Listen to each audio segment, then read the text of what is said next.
If you're a leader, you need to hear this. Great leadership isn't about having followers. It's about making more leaders. The real measure of leadership isn't about power or position. It's about impact and influence. The best leaders uplift, mentor, and empower others to reach their full potential. Leadership isn't about control. It's about creating a culture where people feel valued, inspired, and ready to grow. Remember this. If you treat your employees like they make a difference, they will. Join us in transforming leadership into a movement. Watch this video and see the incredible difference it makes when leadership is about building leaders, not followers. What's the best leadership advice you've ever received? Drop it in the comments. Welcome to Building Resilience. I'm Jose Pereira, your host. This is the place where true leaders are forged, where stories of adversity turn into lessons of strength, and where faith, courage, and resilience come alive. Each week we bring you voices that inspire, challenge, and equip you to lead with an unbreakable spirit. This is more than a podcast. It's a movement, and it begins right now. Okay. Welcome everybody to my show, Building Resilience. This is a show where we showcase people that have gone through adversity, but today have thrived. And today I have a very special guest. By the way, I always mention how I get connected to our guest. James and I are both integrated of the C-Suite for Christ. We're going to talk a little bit about that. And there's where we really got the connection because he's a man of faith. So he has a background of pathologist. So he was in the hospital for the veterans. He's going to talk a little bit about that. Today he's retired, but all his experience, he's going to talk about his experience because he wrote a book about the bullying. It's interesting, the book, by the way. I have the book here. I was reading it. It's called Chemical Courage. And this is interesting because there are 70 anonymous stories talking about bullying. We're going to talk in this show how he got to that. So without no further ado, James, thank you for being here. I give you the mic. Jose, it's good to see you again. You know what was interesting because to the audience, we did an intro call that was supposed to be like a 15-minute intro call. I don't know how long we were talking, James, like 2 hours. I was telling him that we should have recorded that because that really would be a great podcast, no? So we hope we create that atmosphere today for this podcast. So let's introduce James. And James, tell me a little bit about your testimony, your story, because you were talking about that you wrote your book based on a dark moment. Go back to that moment and tell your story. I had done what every person wants to do pretty much, which is to succeed. And at the cost of many people around me, and at my own personal cost. That doesn't mean that it was a bad decision. It doesn't mean that it was anything, bizarre or something like that. It was just life, time and chance. As Ecclesiastes tells us, time and chance happens to everybody. Mm-hmm. So my story is nothing compared to many others, and it might be a little bit more dramatic than some, but it's my story. And the way that it started was I was in the United States Air Force, and a president came along and did exactly what was being done, what's being done right now, which is a lot of drawdown and reduction in force kind of things. And so at that time, I was supposed to be a recruiter in the Air Force, but I didn't get those orders. I got orders overseas, had little babies, and I wasn't going to leave my home to leave them alone. And so here I am out of the Air Force. And it was the one thing that I loved and endured. And, in 1990, I got an Air Force level award. So I was doing well. It was just time and chance happened to me, and the forces were drawn down. And at that point, then I did everything I could possibly do to make ends meet because I didn't have a job. And then finally went back to school and got a master's degree in speech pathology. Got the first job that was available in my region, the only job that was available in my small region. And before my clinical fellowship was over, the company filed for bankruptcy. Oh, wow. So I, again, now have student loans and no job.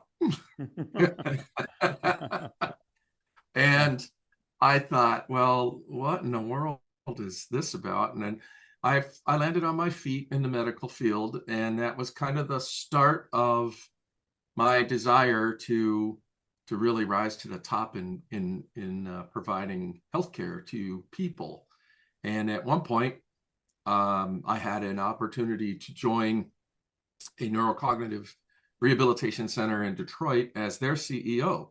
Oh, wow. And I just needed a professional reference, and that was it. So I called my buddy, who was a associate director in the Veterans Health Administration, and he convinced me to take time and join the federal government.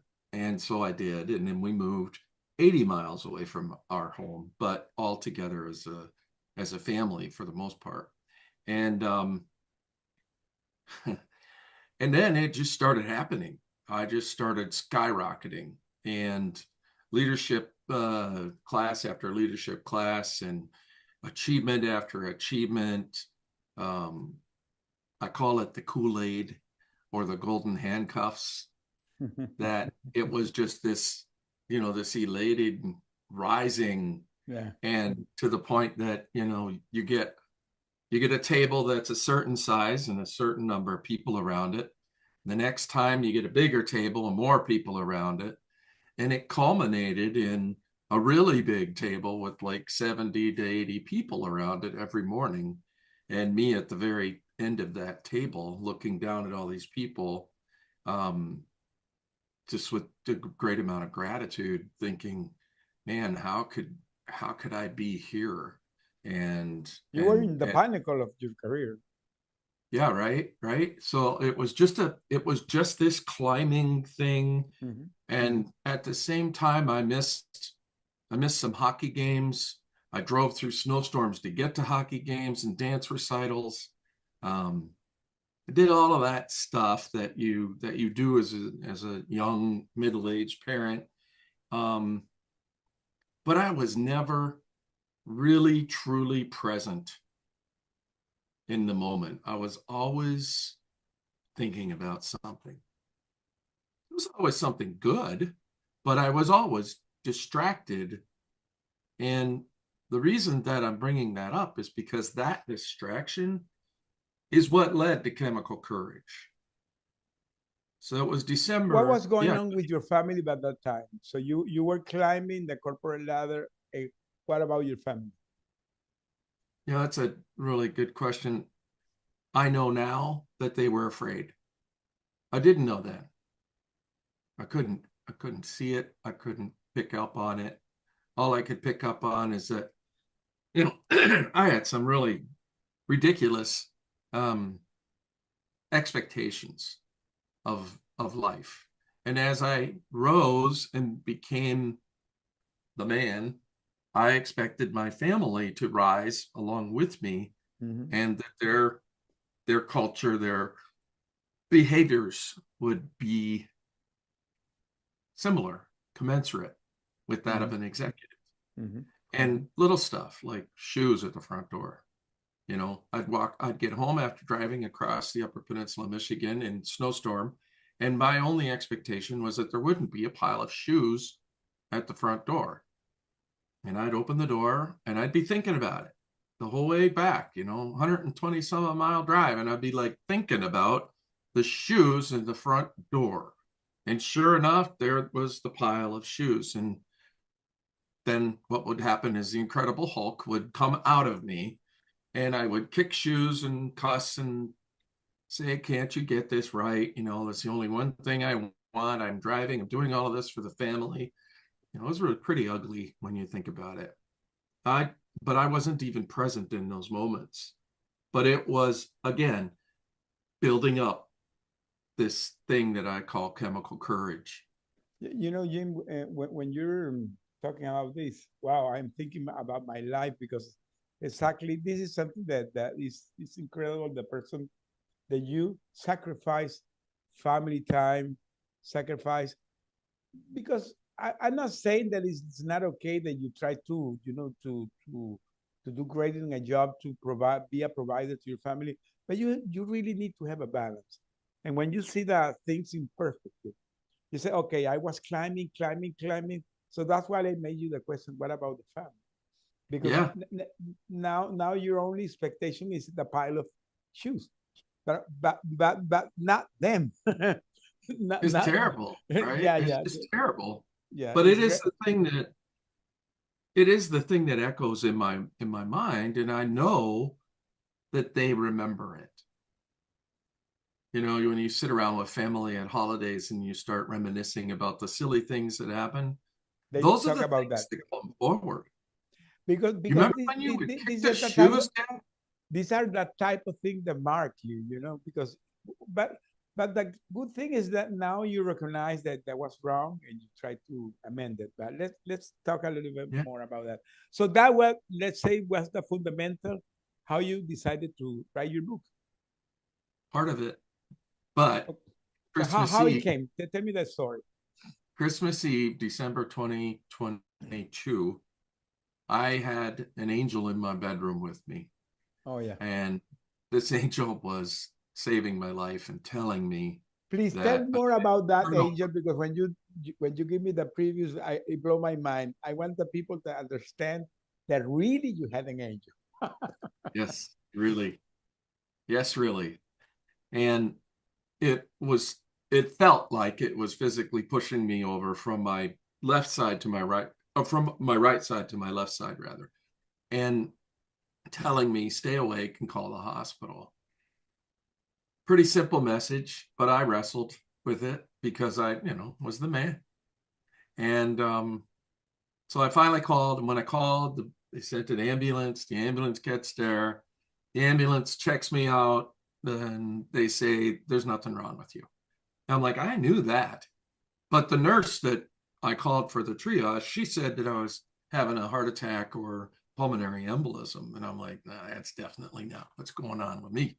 I just, stressed, maybe just a little too stressed. Well, when I got to the hospital, 7 hours went by. I sat in the entryway waiting and waiting and waiting.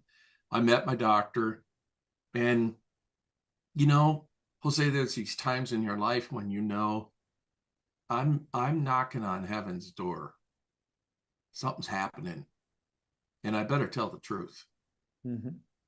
So I did. I told the doctor I didn't even know who he was, and Ben Seifsaid was his name. And I told him of the story of the angel, and he then left my room and he came back and he told me, he says, you've got hundreds of clots in your lungs and an amazing number of your cortisol level is what's causing pressure on the right side of your heart. And then he said some words that were just remarkable. He said, that's why I believed your story when the angel was pushing you over to your left side, because it was relieving the pressure on your heart, which was going to kill you. And you've got minutes to live. And I called in this entire team in Las Vegas, Nevada, on Christmas Eve to do the only procedure that was available in all of Nevada on me that very night. And so I had the procedure done. And then you would think that would have been enough of a 2x4 to the forehead of a stubborn man. It wasn't.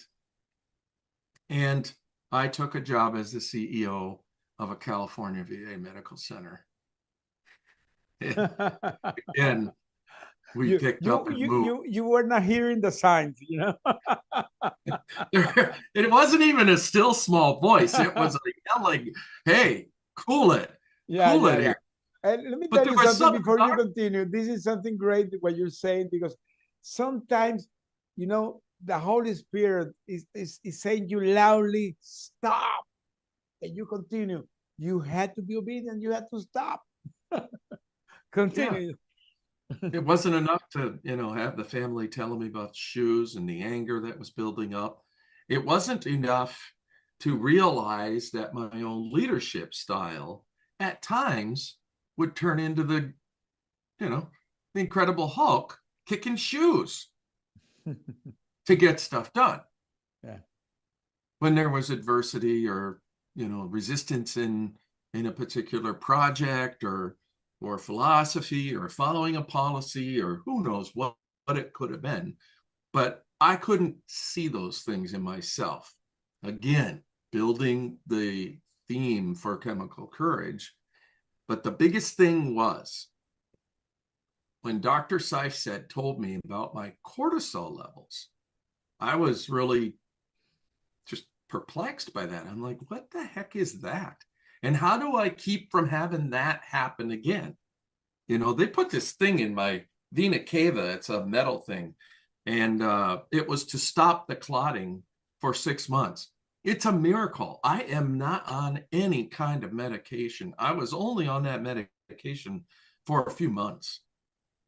And after that, everything was fine. And the doctor told me, he said, the reason that this happened to you, and this was in California, these were vascular surgeon and cardiology, neurology, big specialists, people that went to Stanford, we had really good doctors. And they told me there is no way any of this happened to you except for stress. And so then you go back to those golden handcuffs and the climb and the clawing and the leaving the family behind and say, come on, guys, come on, we're climbing this mountain. Come on up here. It looks great up here. Up. And I just kept doing that because it's like an addiction. It's the ego, my friend. It's the ego. It's an ego addiction. Yeah. It's an ego addiction, yes. Yeah.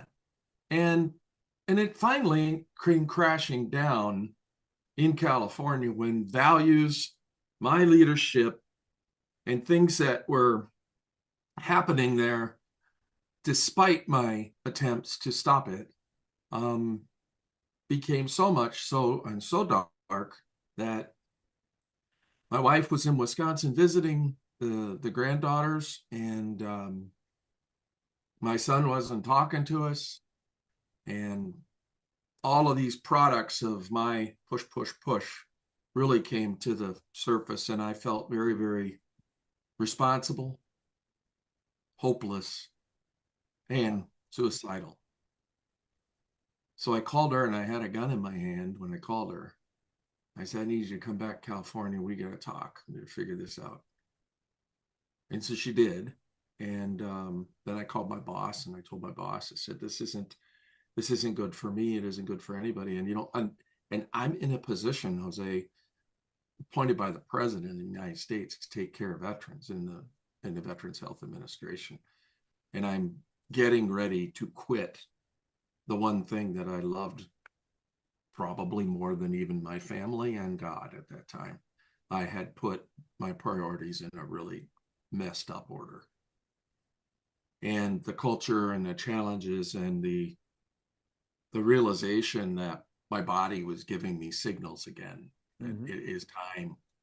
You should be listening to the temple and doing what the Holy Spirit is telling you to do.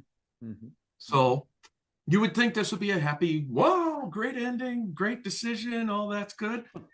I wound up in Wisconsin, no job, feeling like a failure, having my family close and starting to see that, wow, this is really valuable, but what about the rest of this mess? And living in my daughter's basement after being a CEO. Living in my daughter's basement. I could not. You literally went to the valley all the way down. Dude, I couldn't get the story of Jonah and Job out of my brain. It was just there. You are under a juniper tree, and do you get the message now? I sent you a fish, for Pete's sake. Spit you out of the fish. Are you gonna listen? Yeah. And so we eventually got a house, and some miraculous things happened financially that just couldn't have happened while I was in. And we're not by any means where we were when I was a CEO, but we're also not hurting, thanks to my service to the country and thanks to a lot of the things that happened to me along the way that just brought me to this place. And it seems like it's life sometimes seems like a roller coaster, right? Mm-hmm. And you're riding it, and the highs and the lows they're accentuated. So like when you get the job as a CEO, you're like, yeah, nothing can stop me because I'm the CEO, and then you get humbled by something that comes along and you go, well, I don't know anything that these people know. They know everything, and I have to trust them. And you go through that thinking. You go through life like that too. And there are moments in everybody's life where you can imagine, if that didn't happen to me, if God didn't have that in my path,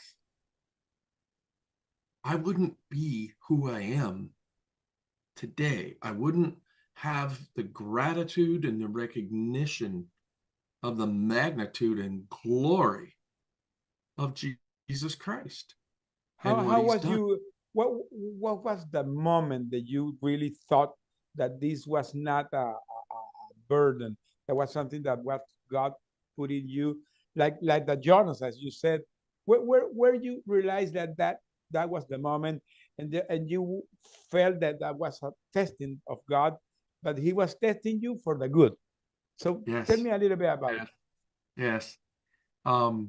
It wasn't when I thought it was going to be. I thought it was going to be when I took my fingers and put them on the keyboard and started writing a book. That's when I thought it was going to be.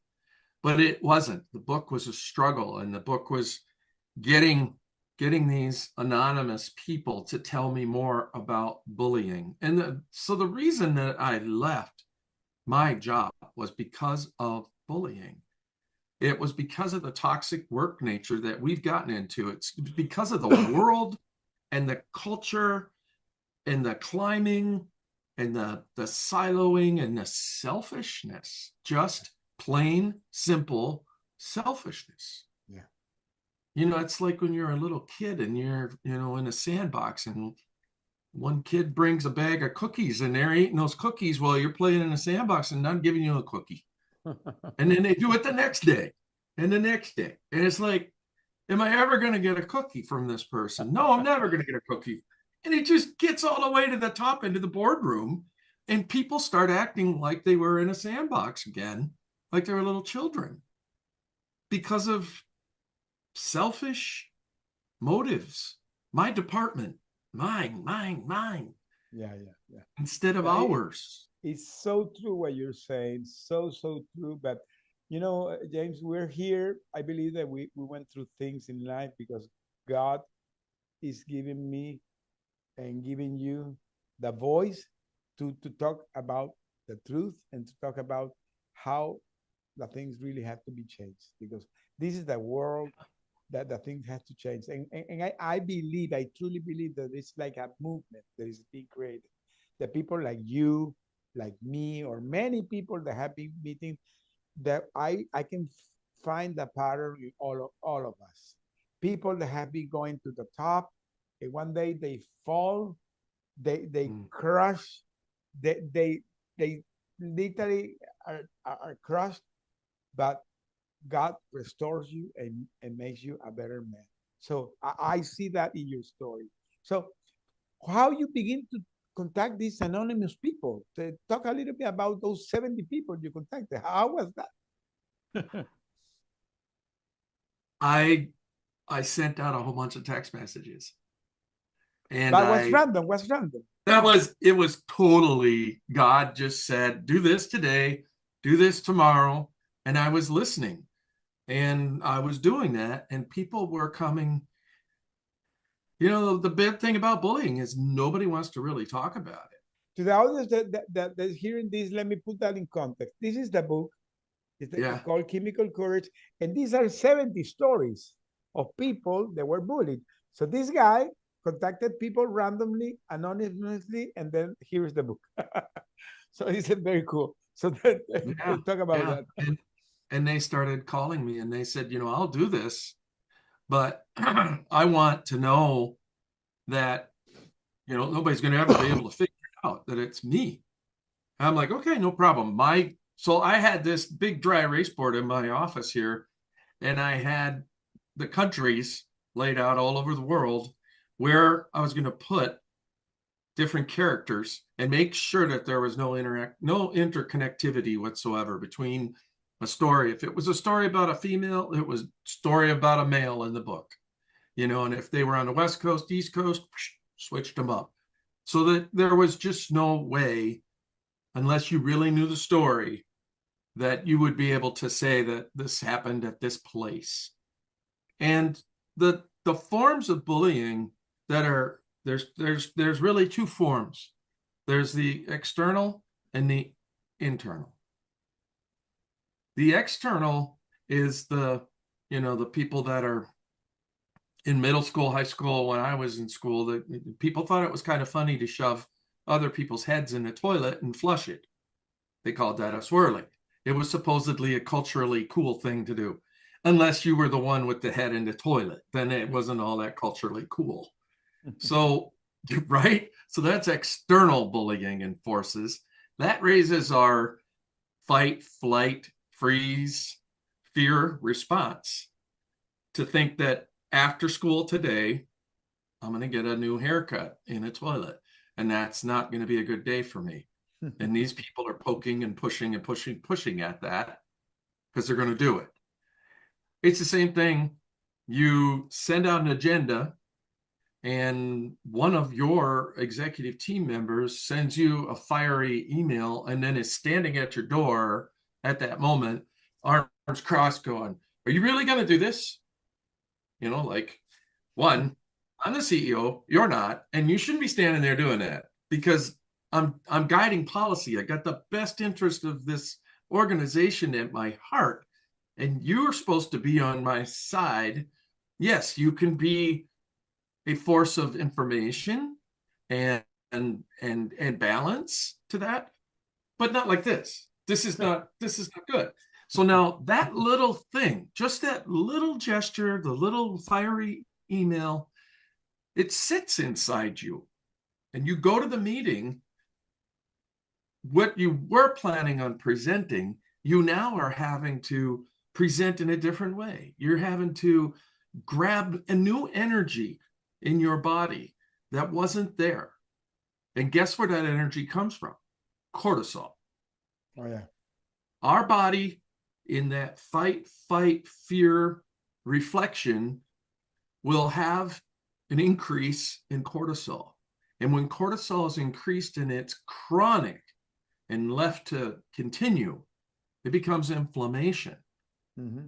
And inflammation can be anywhere in your body and cause all kinds of problems. It can cause skin rashes. It can cause, you see some people that are cancer speaking and their neck just turns red. It's almost like a thermometer. You could see that. That is what that is. Yeah. And so while that was happening and these 70 people or so were coming to me with stories, not one person would write their story down. Nobody sent me an email. They wanted to do a Zoom meeting just like this and tell me their story. And then I sent them what I wrote with characters in the book, and they approved every single thing. And there was one individual that didn't like a number that I had for a number of certain people that were involved in the book. And this person said, that number's too close to where I work, to the truth. It was a number. It was just a number. But that struck fear in this person. And I honored that by making sure, okay, well, how about this number? Yeah, that number works better. Okay. It's laughable, but it's also just so sad that we can be humans, creation of God, and behaving in such a way that the hate just pours out of us onto each other because of our selfish ambitions. Yeah. And tell me something, in those stories, always had to be one that has more impact in you, that really touch you. Tell me what pop-ups in your mind. What story pop-ups in your mind? There's so many. So within the 70, obviously, there's a whole bunch of mine. It was cathartic to do it. I mean, I needed 8 months of therapy after I left to just sort it all out and to really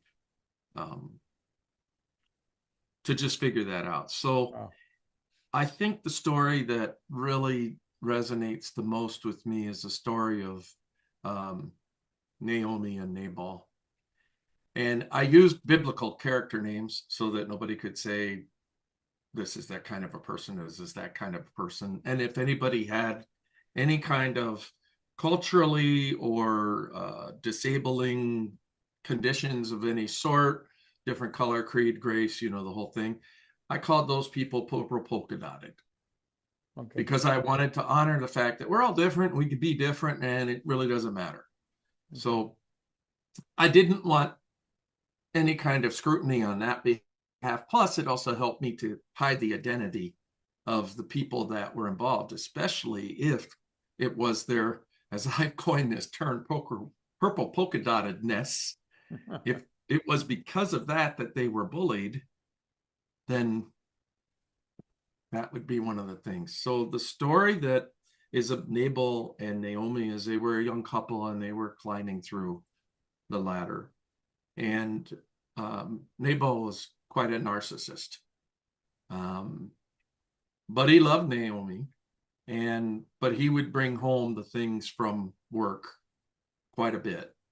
And it culminated where Nabal, this was a true story.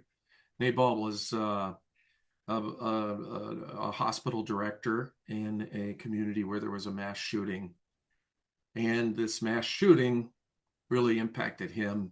He performed admirably during the emergency response, but afterward he was never the same. Wow. And Nabal goes to a conference with everybody that he had never met before because they're an international hospital corporation, fictitious. And when they get there, Nabal is listening. He gives a big presentation. Everybody claps for him. And he's, risen to the top. But at home, his Naomi basically left him a note saying that, I'm done. I can't take it anymore. These people are out to get you. And you're just going to have to figure this out. You'll be fine. But I need time for myself. How often have we heard that in the executive realm? Yeah. And so this is a story that really gets close to me because I didn't get there, but I got really close to there. And there were some real important people in my life, the VA, for one, that was there at the time that I needed them the most. Nabal, unfortunately, takes his life, and it colors some of the rest of the story. And and that did happen. There was a real story at a real conference meeting where someone took their life, and it had an enormous impact on me. And when the anonymous person and I were sharing about the experience, there was nothing but tears, man. I mean, we were today, both there. How is doing the survivor, the couple that survived? She's how she's doing? She's okay. So you keep in contact with her? We try, we try. As you retire, you start to, take more naps and you miss calls or text messages or things like that,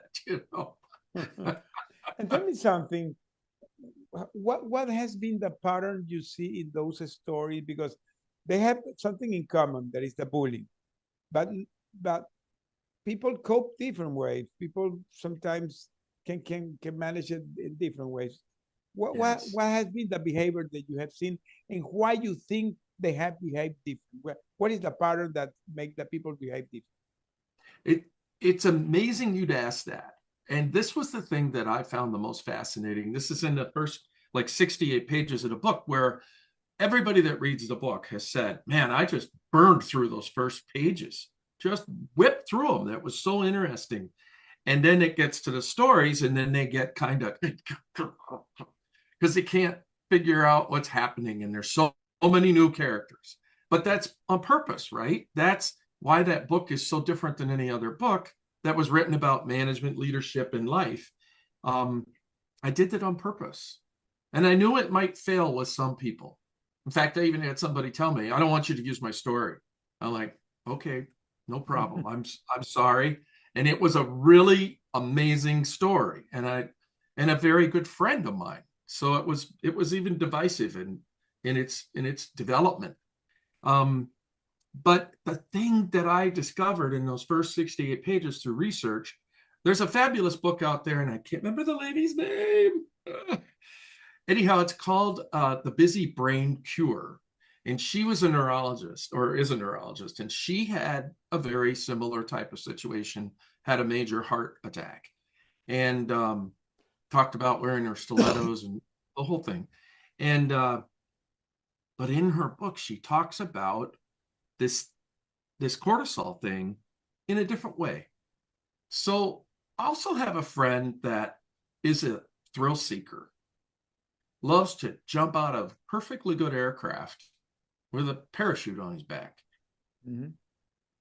Hello, I would never do that. Well, you're talking about the cortisol. You know that in my book that I have it here, if you see the prologue, the prologue of my book was written by this guy, Brian Klausner.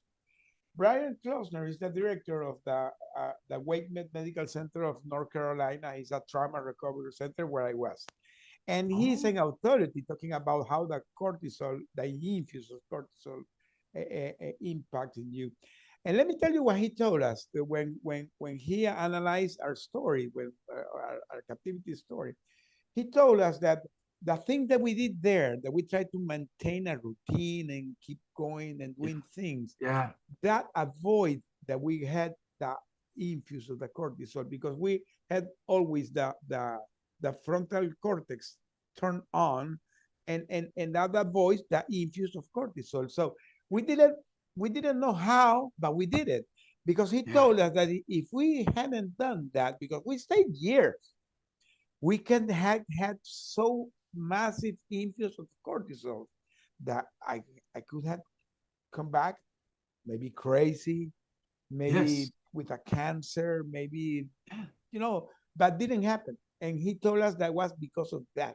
So you're so true that the cortisol in a small amount is good when you're in a, in a situation that because this is typical that you can feel the danger. So it's typical that a small shock will infuse you the energy. But if you get there, there's where the damage comes, because you're going to be totally flooded on cortisol. Let me it's tell you fascinating that your doctor said that. No, he's an authority. Let me tell you. And you had to hear the podcast that I did with him. I'm going to send the link, because he was my guest. I brought him to my show, and he talked about it. It's fascinating. It's really fascinating. Wow. James, let's talk about, because now you're embedded in all these stories, hearing the sadness that has to have impacted yourself, hearing all those stories. So how you managed to handle all those emotions, how you did it? Because I know that you were trying to heal yourself, but at the same time, there is something incredible that I have learned. Sometimes when you are repeating the things that you have gone through, like you're telling today the story, or hearing other stories, your brain doesn't recognize if that is true or not, because the brain is temporal. So it could happen that the brain thinks that the situation is happening again, or is happening to you. So sometimes it's difficult to manage that. How you manage that that didn't affect you? There's a scripture that says, "He who asks will receive. He who knocks, it will be opened. But he who asks amiss will not receive." And we ask amiss all the time. We pray about passing a test in high school. We pray about, getting a good performance review on our work. We pray about if we should buy that new refrigerator with all the bells and whistles on it. I'm not going to judge someone else's prayers, but I am the judge of my own prayers.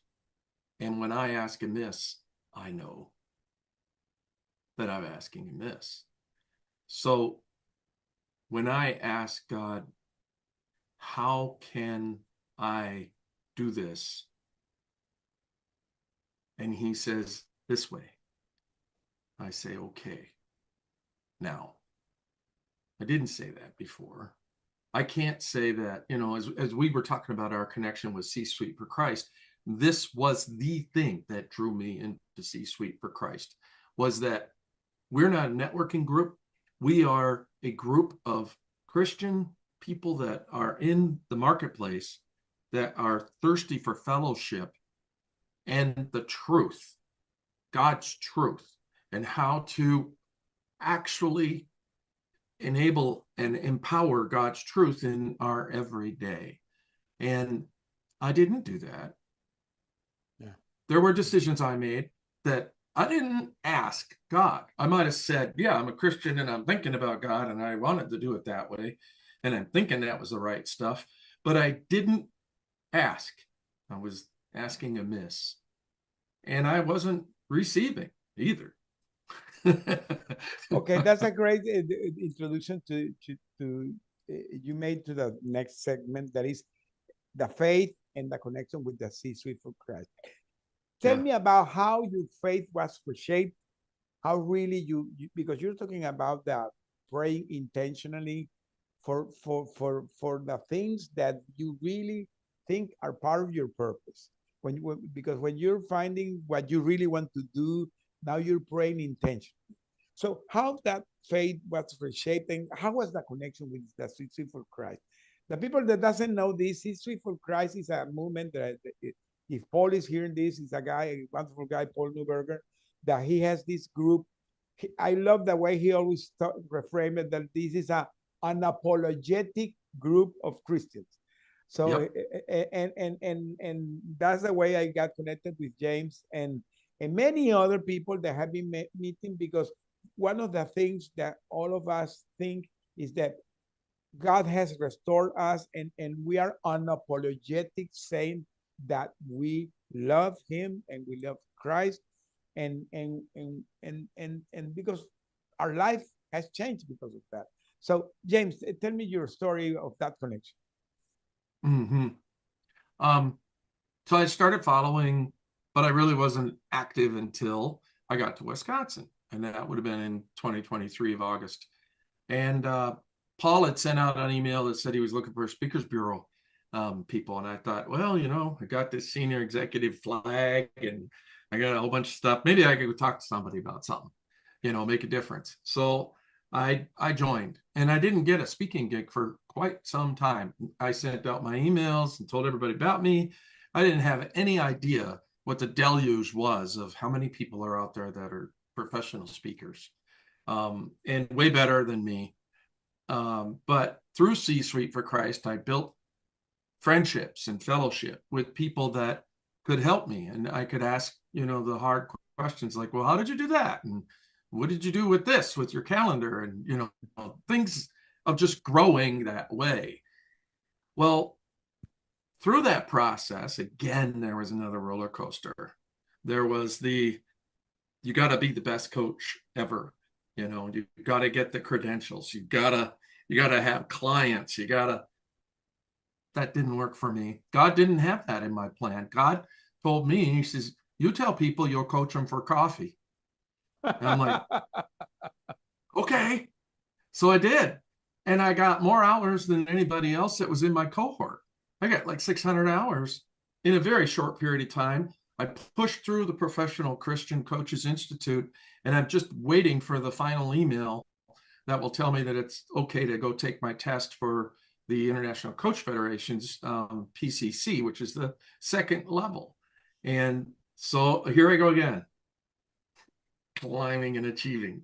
But here's the thing, Jose, this is what has done the difference. This has been the blessing and the balance for both my wife and I of the burden that we experienced before, and we're not doing it again. You got to have boundaries. Of course. The boundaries are set. I only do this kind of stuff 3 days a week. 4 days a week, I'm a papa and a retired guy that works around the house with his wife and does stuff. That's it. Those boundaries are not to be crossed. I don't cross them. And people will ask for an appointment on a certain day, and I'm like, I'm sorry, but no, that ain't happening that day. It'll have to wait 2 or 3 weeks, whatever. But it isn't going to happen that day because that's a sacred day. So the boundaries are there. But what we did was we wrote down 2 words: adventure and achievement. And we wanted adventure. We don't want any more achievements. Doesn't matter. Again, more certificates on the wall. I could plaster this room with all of the stuff that I earned. None of it means anything. Yeah. None of it, right? And you knew that. I was praying this morning about being with you again today and how wonderful it was the first time. But I was comparing, I'm like, and you talked about the cortisol thing with your doctor. You know what I thought of this morning?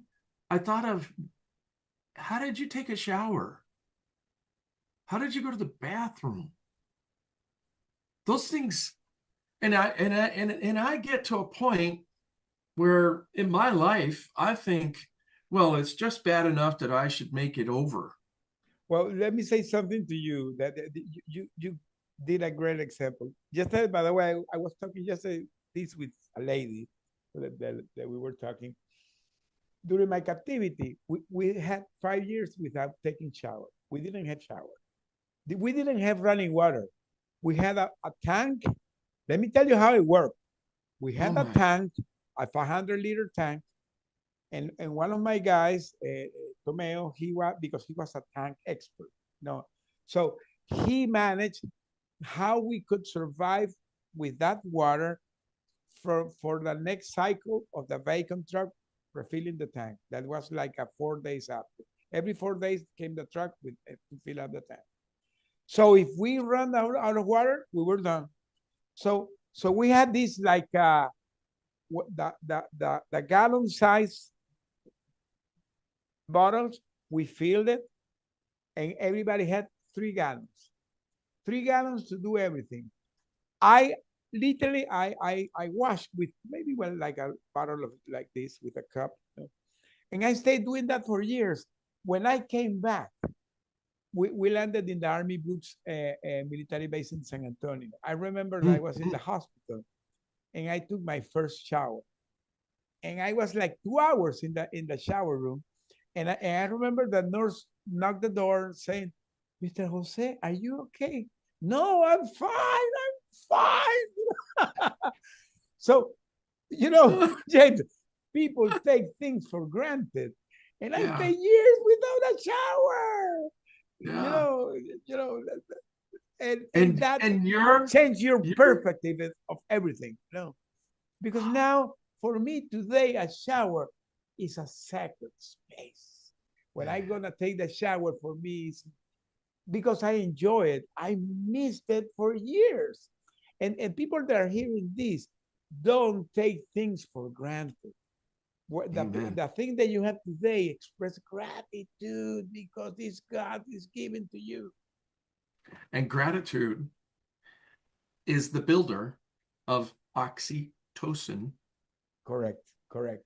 And believe it or not, the same stuff that you get at the dentist for the laughing gas, that same stuff is built up in your body. Correct. So the difference between a person who balances this and a person who gets depressed and dark and feels like they might need to end their lives, not always, but it's a big contributor, is that the cortisol levels are different. The person that is freaking out has a very high cortisol level. Yeah.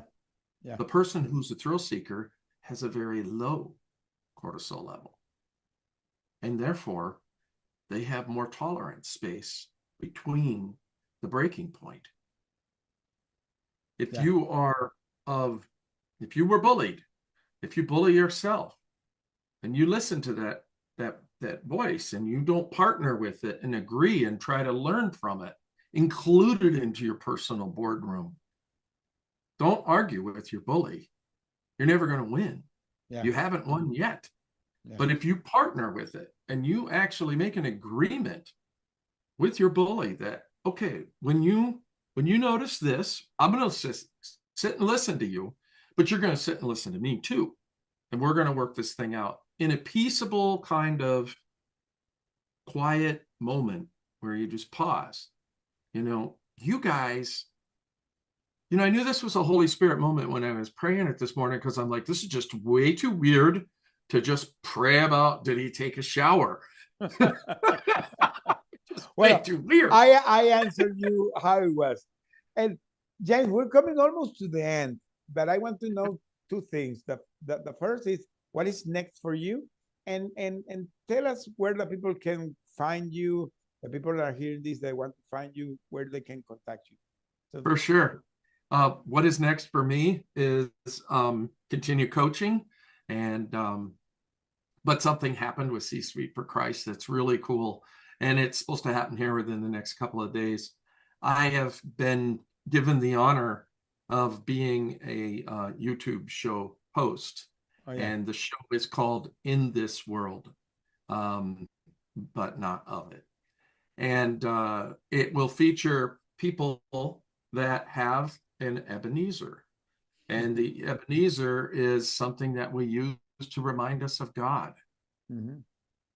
When you don't even have anything, like when you're in prison for 5 years and can't take a shower, what was an Ebenezer for you? I'd love to have you on my show and hear that story. But that's kind of how this show goes. And I'm hoping that it will be successful, because the stories I've been hearing already are just amazing. And you think about it, I had to gather those 70 anonymous stories this way. God was getting me ready for this. He was, working on the details and teaching me patience and how to talk to somebody on a screen and all of that business, right?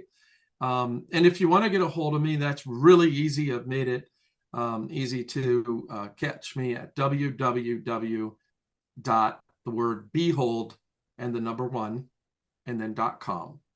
And that's my website. There's a place on there to connect.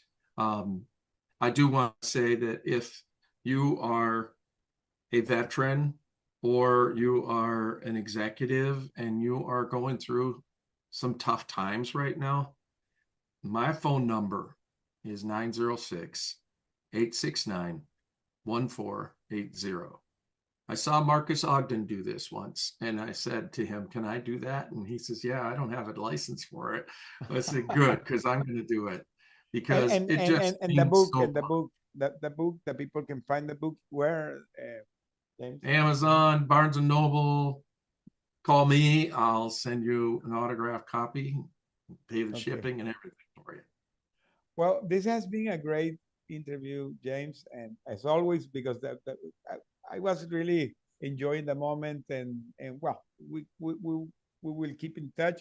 C-Suite for Christ is a great movement, and I love the way that the people that are part of the movement really think about the boldness, the importance of being humble, the people that your marketplace becomes your sacred space. This is your church, where you can evangelize people. And the way is acting in consequence, acting as you really have to profess what you believe and do it. So a last minute, what will be the thing that you will give to my audience in last minute? Pause. The time between the stimulus and the response is the pause. In that pause, you ask God what to do. Really, don't ask amiss. Really ask Him. Touching base with your body and your feelings and your emotions and all of that's really important. But the most important thing is did you really ask God about it? And if you didn't, then that pause was useless because you were doing it in your own power. Yeah. Well, great advice. Well, James, this was an incredible show. I hope that people enjoy it. It was a lot of insights that you share. By the way, I recorded a show 1 week ago with a friend of mine. We did it in Spanish because she's from Mexico. She doesn't speak English.